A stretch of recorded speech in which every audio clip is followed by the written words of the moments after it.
Despite the fact that airlines won't allow primates on planes for obvious reasons, there are some scientists who would have us believe that primates are just about as intelligent as human beings. So Kirk and I took an orangutan to lunch to see if it was true. A few salads would be great. Salads and some water, maybe? Yeah, that'd be great. Kirk ordered lunch, he ordered salads, and you'll see this was a mistake in a moment.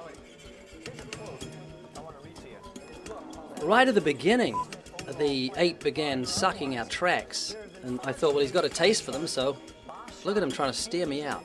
I was trying to put it in his mouth to keep him happy. Then he seemed happy to eat them. They're very tasteful.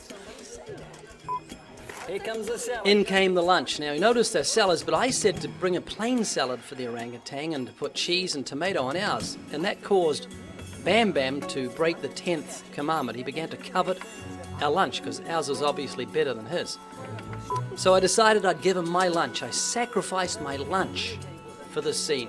And you can see he's quite happy with it. He's eating the cheese, he's eating the tomato. It's good, healthy food. Look at that. He's eating using a fork. Then he decided to go for Kirk's lunch. All etiquette was out the door. He just grabbed it from his plate and began stuffing his mouth like some beast, untrained. Now, it was around this point of time I thought to myself, this is not working.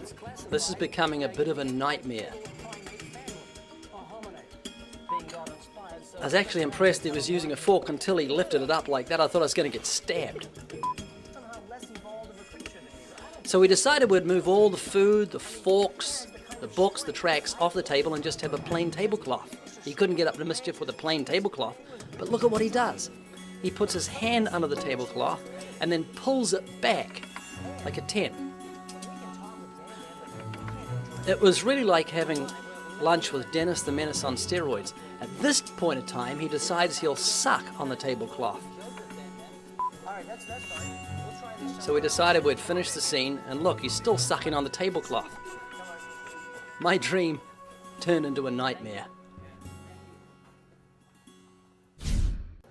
The incident reinforced the fact that the primate is limited when it comes to the unique ability, the human ability to reason, to invent, to appreciate the sound of music. You see, you don't get orangutans forming themselves into an orchestra. You don't get them forming themselves into a court system to mete out justice to its fellow creatures. This isn't because he's a prehistoric man who is less evolved than us, but it's because he's another species. The revered father of evolution, the man who really made the theory popular, is Charles Darwin. He wrote Origin of Species and the Descent of Man. Ladies, listen to what he had to say about women. The chief distinction in the intellectual powers of the two sexes is shown by man attaining to a higher eminence in whatever he takes up than women can attain, whether requiring deep thought, reason, or imagination, or merely the use of the senses and hands. Did you hear that? He's saying that man has evolved to a higher eminence over women in basically anything he decides to do, whether it requires reason, imagination, or deep thought. Darwinian evolution, at its core, is not only male chauvinistic, but it's also very racist.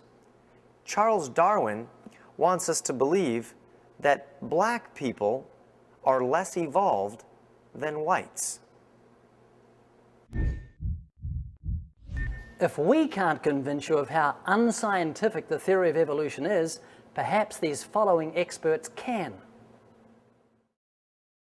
Ernest Chain, Nobel Prize winner, said in reference to the theory of evolution, "I would rather believe in fairies than in such wild speculation."